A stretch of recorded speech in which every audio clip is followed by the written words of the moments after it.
Paz de Cristo, meu amigo, meu irmão, estamos começando mais um vídeo aula.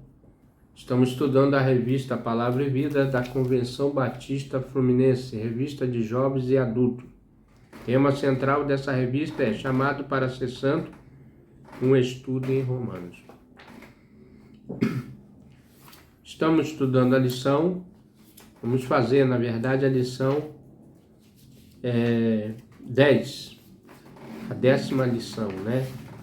E ela traz como título Israel e o orgulho dos gentios.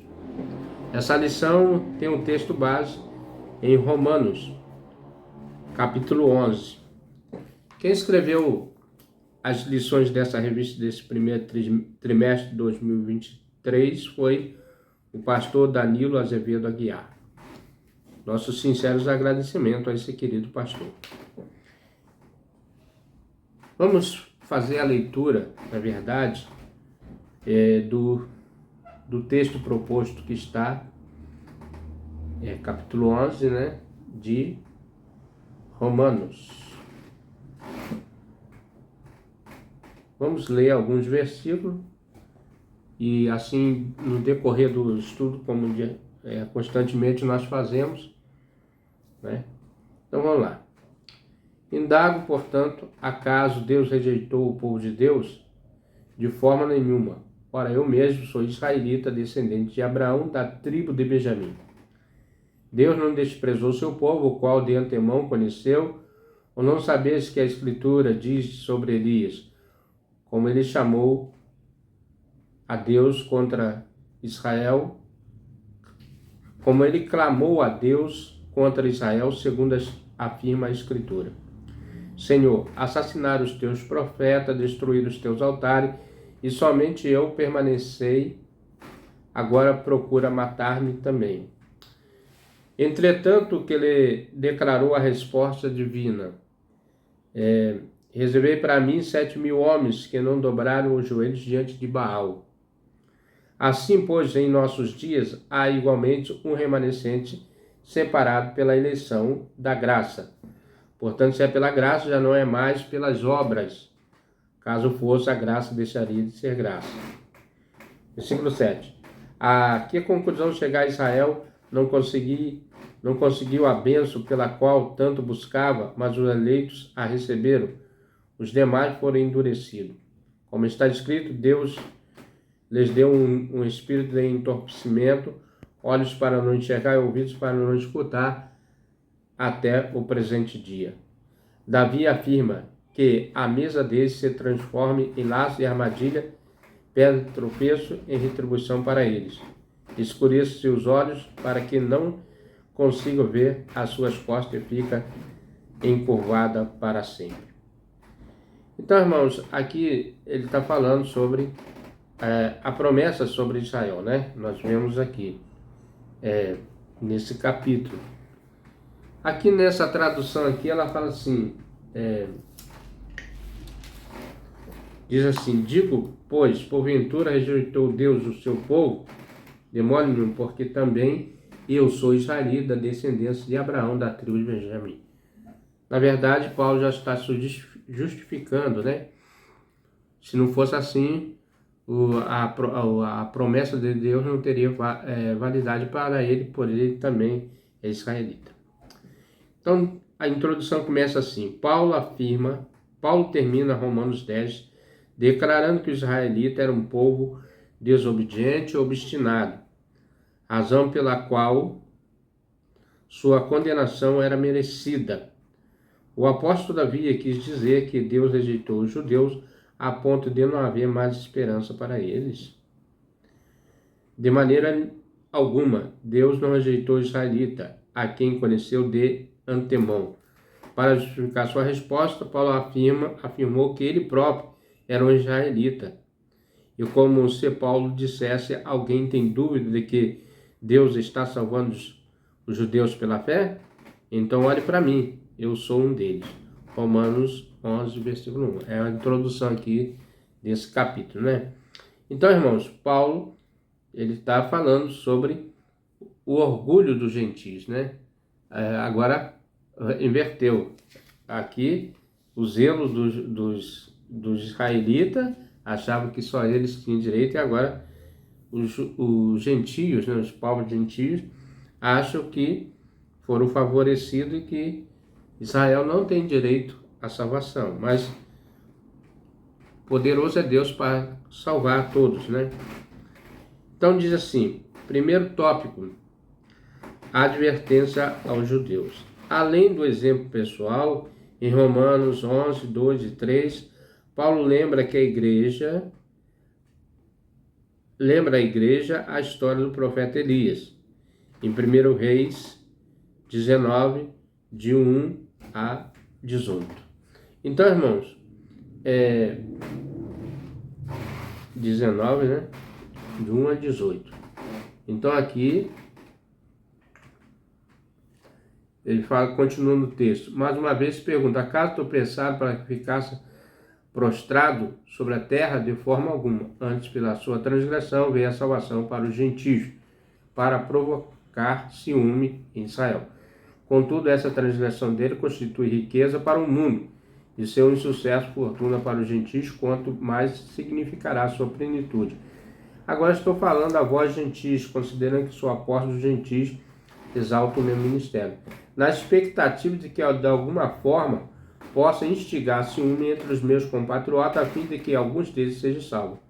Porque se a rejeição deles significa a reconciliação do mundo, o que será a sua aceitação senão a vida dentre os mortos? E se a santa uma parte da massa que é oferecida às primícias do fruto, a massa toda igualmente o é. E se a raiz é santa, todos os ramos também serão.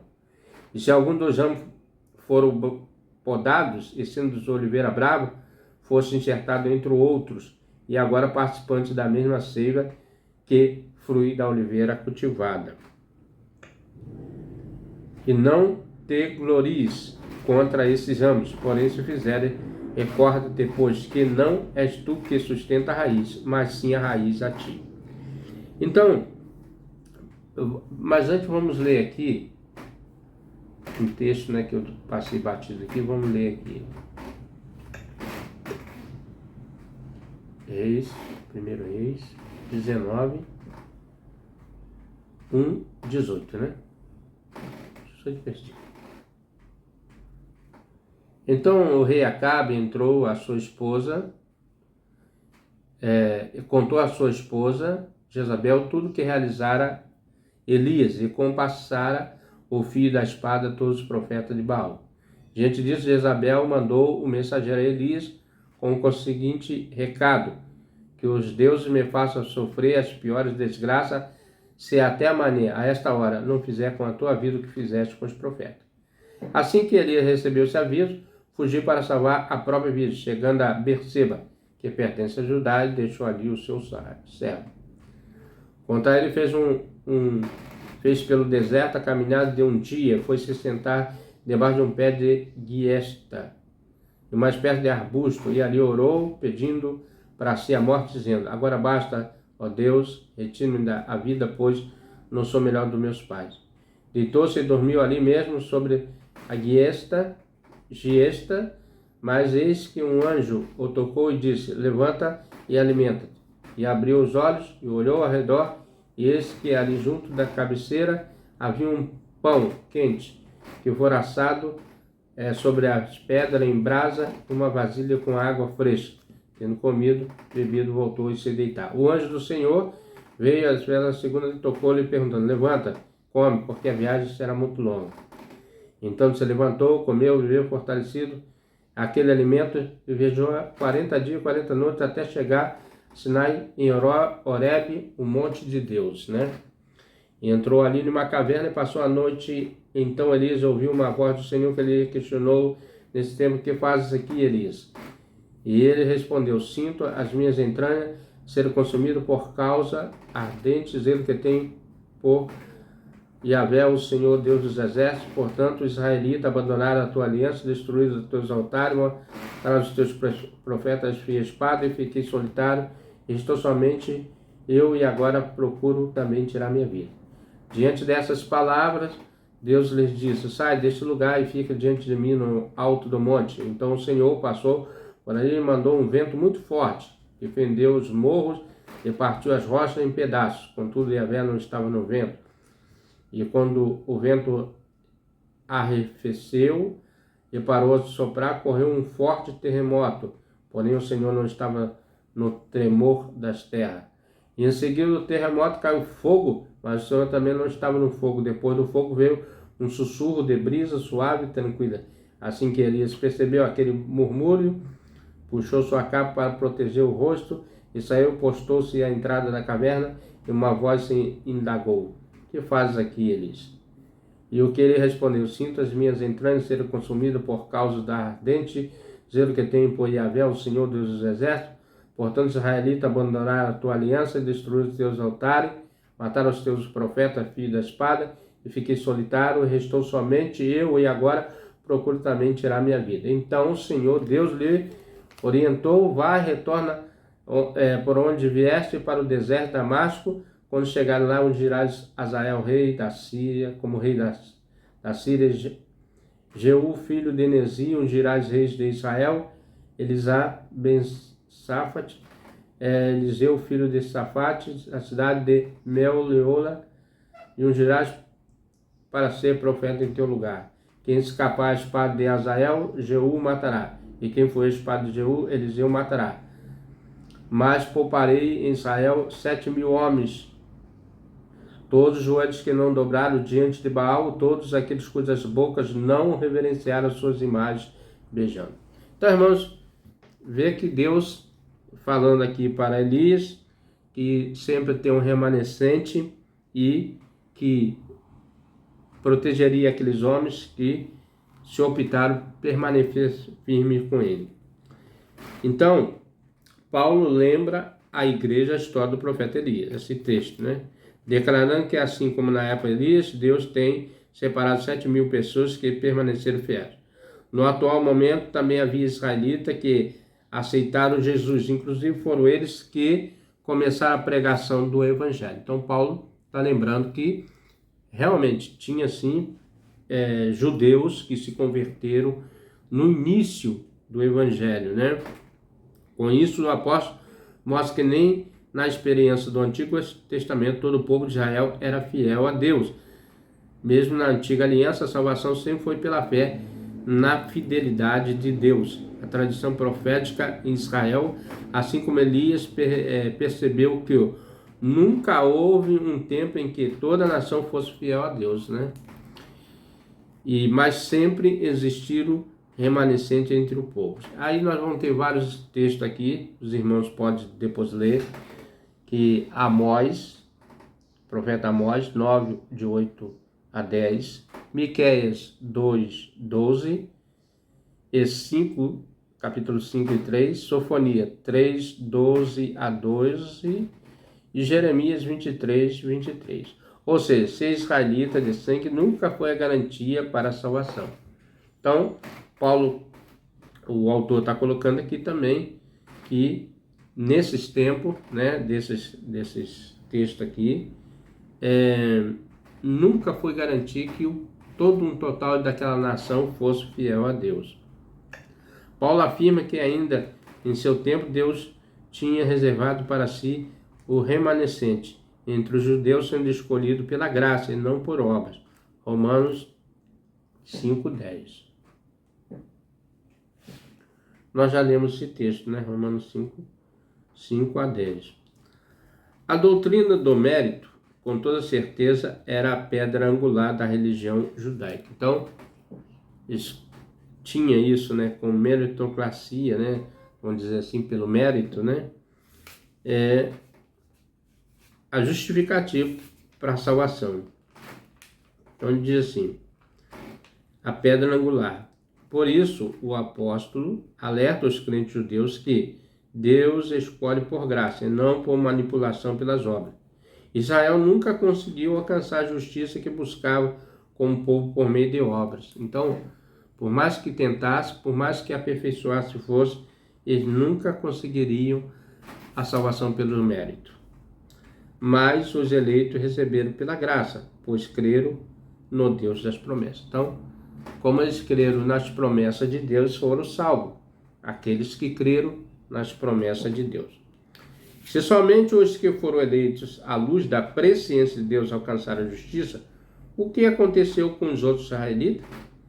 Eles foram endurecidos. Então, aqueles se endureceram, ao tempo que não se aperfeiçoaram pela graça. Como já vimos, Deus só endurece os endurecidos.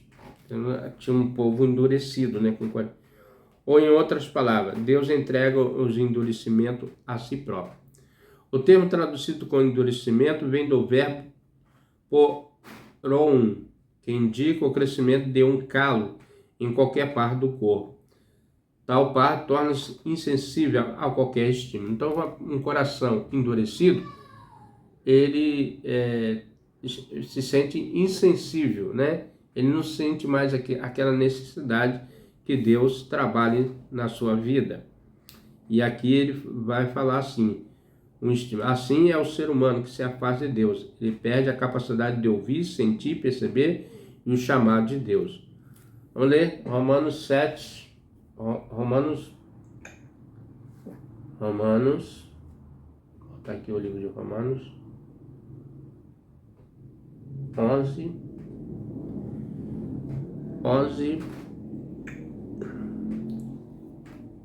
7 a 10. Que conclusão chega? Israel não conseguiu a bênção pela qual tanto buscava, mas os eleitos receberam, os demais foram endurecidos. Como está escrito, Deus lhe deu um espírito de entorpecimento e os olhos para não enxergar, os ouvidos para não escutar até o presente dia. Davi afirma que a mesa dele se transforma em laço de armadilha e pede tropeço e retribuição para ele. Escolhesse ali os olhos para que não consigam ver, as suas costas fiquem encurvadas para sempre, Mas Paulo acrescenta em Romanos 11, 13, que Deus, em sua infinita sabedoria, abriu o caminho para que os gentios entrassem por conta da desobediência dos judeus. E pois esses não reconheceram que Jesus era o Messias, como disse o apóstolo João. Então nós vamos ler aqui 11, 13, mais 3 versículos. Uma vez pergunto, acaso tropeçaram para que ficasse prostrado sobre a terra? De forma alguma. Antes, pela transgressão veio a salvação para os gentios, para provocar ciúme em Israel, Contudo, se a transgressão dele constitui riqueza para o mundo, o seu insucesso, fortuna para o gentio, quanto mais significará a sua plenitude. Agora eu estou falando de vós, gentios, considerando que sou apóstolo dos gentios, exalto o meu ministério, Então, irmão, nós vemos que o autor faz essa colocação, que o apóstolo Paulo está falando, e diz assim, Jesus veio para o que era seu, mas os seus não receberam, contudo, aos que receberam, aos que creram em seu nome, deu-lhes o direito de serem filhos de Deus. Isso aqui porque o povo de Israel rejeitou e não reconheceu o Messias no seu tempo, da sua visitação. E aqui nós vemos que todos quanto receberam, foram dados o direito de ser filhos de Deus. É lógico que Paulo não vê o endurecimento dos judeus com bons olhos. Aliás, ele deseja ardentemente seus patrícios salvos, por isso podemos dizer que o apóstolo acreditava na incrível capacidade de Deus de fazer com que algo bom emane de algo ruim, isto é, tornar a rejeição de Israel uma bênção para os gentios. E foi exatamente o que aconteceu, Com o endurecimento deles, nós chegamos ao conhecimento da plenitude da graça de Deus. Paulo, de fato, diz que em de seus objetivos provocar ciúme nos judeus, mostrando que Jesus fez entre os gentios um dos modos mais efetivos de fazer com que alguém deseje o Evangelho de Deus é fazer enxergar as mudanças reais que Jesus causa na vida de um grupo de pessoas. Então, a melhor maneira de nós alcançarmos vidas para Deus é nós colocar na disposição da graça de Deus, dando bons exemplos e sendo firmes, né? Constantes na nossa empreitada da caminhada celestial. Por isso Paulo desejava e orava para que um dia os judeus viessem a poder de Deus que salva e transforma, atuando na vida dos gentios. Assim, pelo testemunho gentil, desejasse com ciúmes a mesma salvação e transformação. Esse era o desejo de Paulo, né? Antes de continuar a falar diretamente do texto, quero lembrar de que as epístolas são de caráter pastoral. Paulo está escrevendo sobre esse tema para que judeus, gentios, entendam que ninguém é melhor do que ninguém, né? Todos nós estamos na mesma posição. Porém, até aqui Paulo está dando um puxão de orelha nos judeus. Imagina os gentios pensando, fala Jeová. Que pena que aquele irmão judeu não está aqui. Isso é a colocação do autor, né? Ainda bem que eu não sou judeu. Os judeus perderam o espaço deles e chegou nesse tema. Mas a partir de agora, Paulo inclui os gentios na conversa. A partir de Romanos 13, 24. A continuação, né, do texto. Então, irmão, nós vemos aqui que Paulo, ele tanto faz uma exortação para os judeus e também para os gentios, para que não caia na mesma advertência. A advertência aos gentios. Em seguida, no versículo 16, vamos voltar aqui esse versículo. Versículo 16.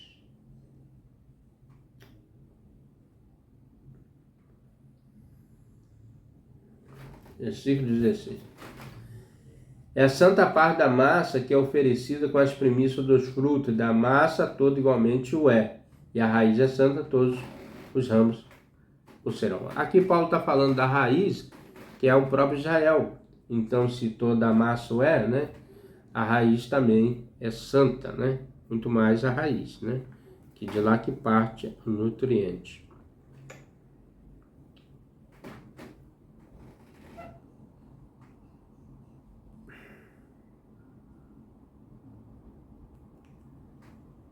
Paulo faz duas comparações para mostrar por que os gentios não deveriam menosprezar os irmãos israelitas.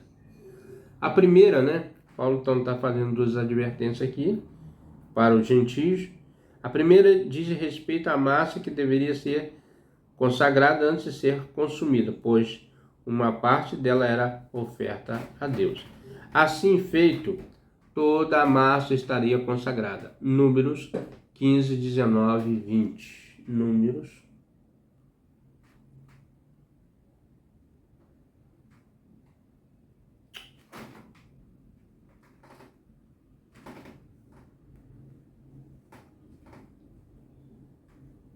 15, 19 e 20.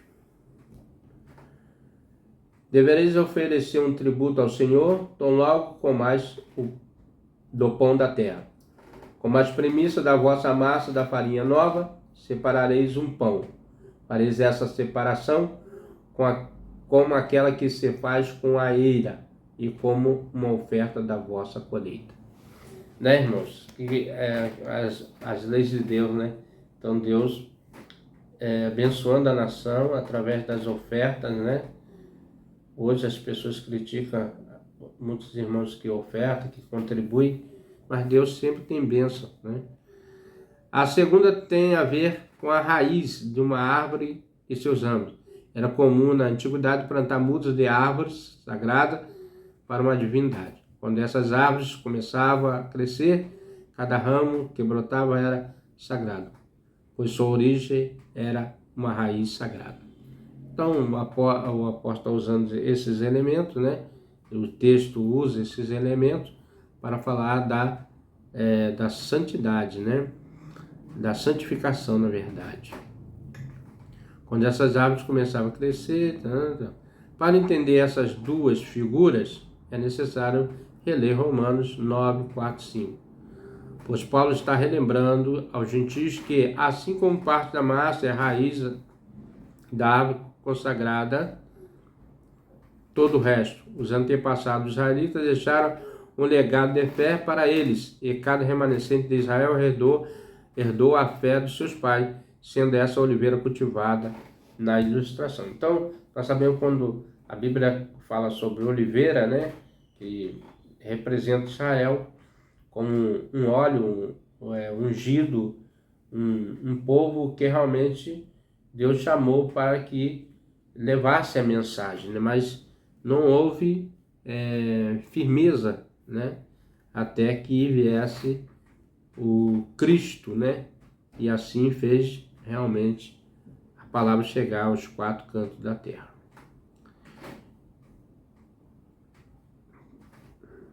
A oliveira cultivada era um símbolo usado para Israel, cujas raízes são as patriarcas, e o tronco a continuar de sua história é essa oliveira, como já disse.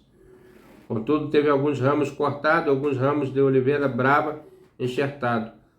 Logo agora, tanto ramos naturais como enxertados, ali alimenta a mesma seiva que vem da raiz, ou seja, tanto judeus como gentios que creram em Jesus estão ligados pela mesma tradição de fé que tem origem nos patriarcas de Abraão, Isaac, Jacó e Israel. Então, o cristão, o evangelho, os evangelhos, os gentios, né, falando de modo geral, eles não podem se gloriar, porque nós todos somos enxertados. A doutrina, as bases da doutrina são tudo nos patriarcas, nos profetas, né? Então, é cultura judaica cristã. E juntos são uma só oliveira, um só povo. Por isso, Paulo lembra aos gentios a origem da mensagem de sustenta a fé deles. E eles foram enxertados na tradição de Israel.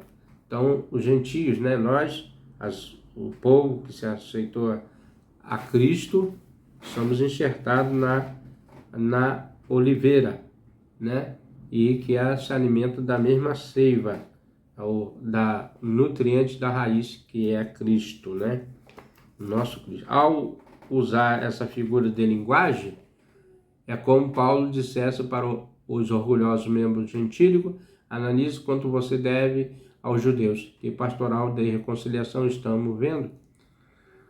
Continuando em sua exortação de gentio, Paulo afirma que eles conheceram a bondade de Deus. Quanto aos judeus, provar a sua severidade por conta da sua desobediência. Então, nós vemos aqui que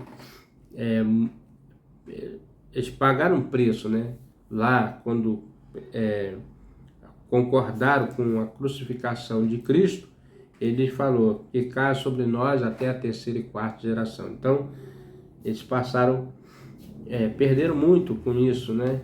Porque se eles aceitassem a Cristo, tão logo estaria cumprindo também a salvação para todos os povos, né?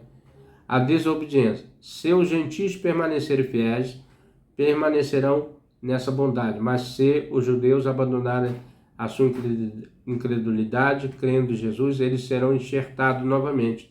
Podemos perceber que o critério de Paulo usa, tanto para os judeus como os gentios, é o mesmo.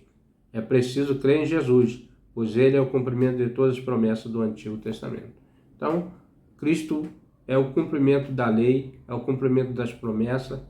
Cristo, na verdade, é o plano de Deus para a salvação de toda a humanidade. Paulo continua seu argumento em Romanos 11, 25 e 32, afirmando que existe um ministério que é: Israel está endurecido até que chegue à plenitude dos gentios. Em outras palavras, esse endurecimento perdurará enquanto a missão estiver em andamento entre os povos, até ela aconteça plenamente. Então tem um tempo determinado por Deus que eles vão crer, passar a crer em Jesus como Salvador, né? E esse argumento de Paulo é complexo, mas muito interessante, pois o endurecimento dos judeus levou à salvação para os gentios que estavam desobedientes, porém a plenitude dos gentios levará à plenitude dos israelitas. Romanos 11, 12. Que no momento estão em desobediência, por não ter reconhecido o Messias, né? Então, irmãos, nós vemos que Deus sempre vai ter um remanescente, E nós vemos que Deus trabalha também para a salvação dos israelitas e, claro, crendo no nome que é sobre todo nome, o nome de Jesus, né? Irmão, estamos chegando mais um final dessa lição, né, que fala do orgulho dos gentios. Claro, ele chamando sempre a atenção para a gente estar sempre de acordo com a vontade de Deus, né? Conclusão: dessa forma, o caminho da graça passa de um lado para outro. Isto é, os gentios não alcançam misericórdia sem Israel, mas também não há misericórdia para Israel sem os gentios, né? Pois Deus colocou todos sob a desobediência para exercer misericórdia para com todos. Romanos 11, 32. Vamos ver aqui. Romanos 11, 32. Certa ocasião, quando os filhos de Israel estavam no deserto, um homem foi surpreendido apanhando lenha durante... Não, é isso não. Espera aí. Romanos